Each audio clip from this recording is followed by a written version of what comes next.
Alright, so in case you haven't seen, this fella named Nemo has created a 3D engine in in default Geometry Dash, which is absolutely insane. Like, look at this. It's fully 3D. This is insane. The fact that you can make this, like, it's how? Look at this. This is absolutely insane. Like, of course, you'll see some clipping stuff, which is just an issue of like limitations of Geometry Dash, but the fact that you can make stuff that looks this good is like, I don't understand, because I looked at the editor to kind of figure out how you might do something like this, and I couldn't figure it out. But oh, I guess I touched a spike. This dude's figured it out. And also, this dude absolutely deserves the crazy amount of subscribers he's getting. I'll put his channel link in the description of this video. He went from like 800 subscribers to now over 10k, which is epic. I don't actually know how I get... Wait, can I jump? I can jump, I see. Okay.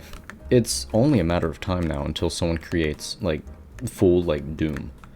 Because like I made a Doom renderer thing, but this is really good. Like this kind of full 3D. Okay, I'm gonna have to be quick here. Like, how do you do this? I will look at the editor. I do not expect to understand it. I think this is the ending of the level. But like, look at this. You can go around it. It's a 3D thing. I don't understand. This is insane. Let me look at that in the editor. So of course you have general stuff just keeping the player in place. I don't know what this is. Wait a minute. I'm just gonna think out loud as I'm looking at this. I think this is like every degree of rotation, maybe. And as you're rotating, this is kind of like scrolling along next to you. Also, I noticed only 11,000 objects, which usually like stuff people have made where they have like 3D rendered stuff in this game takes an insane amount of objects. So clearly there's some interesting stuff going on here. Where are the gradient triggers? Oh, and you have it nice. Oh, it's nice and organized over here. Origin. Okay. Map movement. Okay, so see, like, I understand that, like, 2D, you're just moving this. I get that. But how do you move everything around you? How do you move, like, all the vertices for everything? Level change. Maybe that's for more levels in the future? Rendering. Ooh. Okay. We have area scale. I haven't really messed around with that, but that's probably how they do it, with really creative use of this. Okay, so we're going from large X scale to nothing, and we're going from very small Y to nothing. Area rotate. People who understand this better might like get a better idea of what's happening here, but like these two things, like it says rendering here, this is probably the key to how you get this stuff to happen, because I had no clue how you do it with like triggers, but if you have these which are dynamic, that would probably allow it. Oh my goodness. Oh, we have a lot of stacked area things. So there's three main things, which might be like floor, middle ground, and ceiling. I'd guess move triggers. Now what I'm guessing, all of these, well, yeah, okay. All these are script generated. I know they're gonna release the engine of this with like a full tutorial, and I'm assuming they're going to release like the code that generates these, but this is way more optimized than I thought it would be. This is crazy. I mean, Jump Trash is lagging a little in the editor, but this is crazy. This is super fascinating. Let's start modifying stuff. If I move this is probably a kill detector. Yeah, that's a kill detector. I think these are the wall vertices. How many are there? There's 4. Guess what makes sense? Yeah, because you have ground point, this point, and this point. So what they've done here is you can have this amount of like detail in the wall. You can have 4 points of detail, which you could probably increase. It makes stuff more complicated, but you could probably increase it. I don't get how you do the height of these though, like where it is vertically. So you have like 142, you have 2 of these, which is strange. Okay, so I'm guessing this is for kind of lower, this is for higher. I don't think I'm going to be able to figure this out right now. Maybe if I went more in depth into this, but this is super cool. Also, do you die when you touch? Yeah, you do. I don't know how they did it. Oh, wait a minute. I'm processing some information. All these little things, I don't know if you would be able to see it in the video due to compression, but all these little things you're seeing here moving around, these are because of the scale and rotate triggers, which is how you're doing, that's how you're doing the stuff. I'm not good with words. I don't fully understand it yet, but I can see like that's how you're doing it. Because these are all these like pixels you see, again, I don't know if you can see them, are all tiny collision triggers. And as you're like touching those, that's determining what renders. Because all these like other blocks here, this is just for collision stuff. But all of these tiny ones are like these that are all over the place. And once you go into, you click play, all of these are extremely like shrunken down and they start rotating, which again, I don't really understand, but like this, there's some very creative stuff going on here. Absolutely.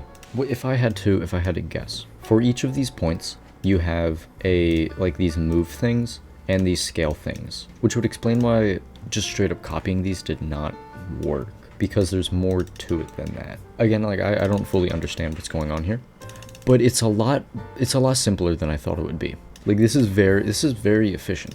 It's probably still gonna lag because like gradients and stuff, but that's really cool. Like super impressive. Absolutely go subscribe to them. And I hope this level gets rated because this is insane. Because I've tried like this Doom style renderer, but see, this is using just like blocks. This isn't using like completely accurate positions, which is a problem because here when you're looking at this, you don't quite understand what you're looking at. What you're looking at is there's a wall behind here and there's like a counter going across. Like it's a half height counter, but that's very difficult to see in this Doom style renderer. So being able to have this with just like the vertices is really cool. One thing I will say, this is a dynamic renderer, meaning no program is needed to create the map for it. And this I made without any external programs, which was a nightmare.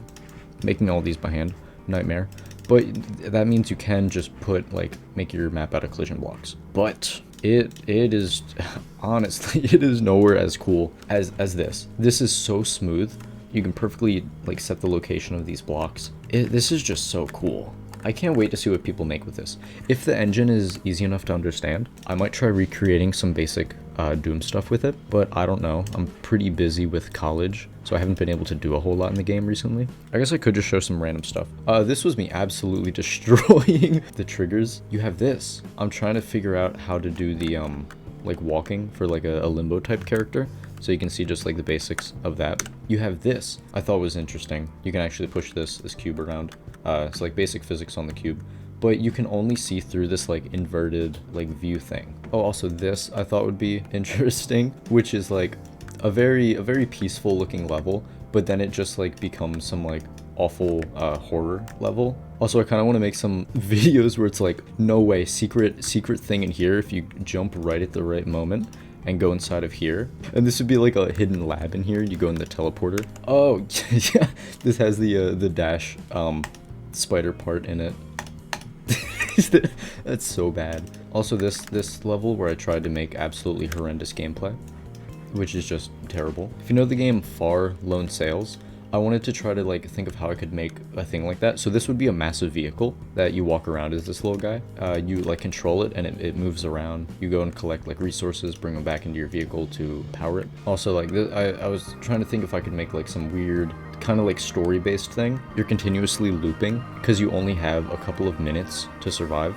Slowly the level gets more and more distorted as the song gets more and more distorted. Like your progress would be saved each attempt, but you'd have to try to slowly like solve the puzzles and figure stuff out, which I thought would be interesting. I just didn't really know how to do it. And then you had like, of course, when you go in places like it echoes and you can kind of like figure out where stuff is. I might try to do more with this. I just, again, haven't had a ton of time, but yeah, I'd love to like keep trying to make some interesting stuff. And then just a thing where you just hold and it looks like you're doing insane gameplay, which like this I never really finished. Again, I'm pretty busy with college stuff.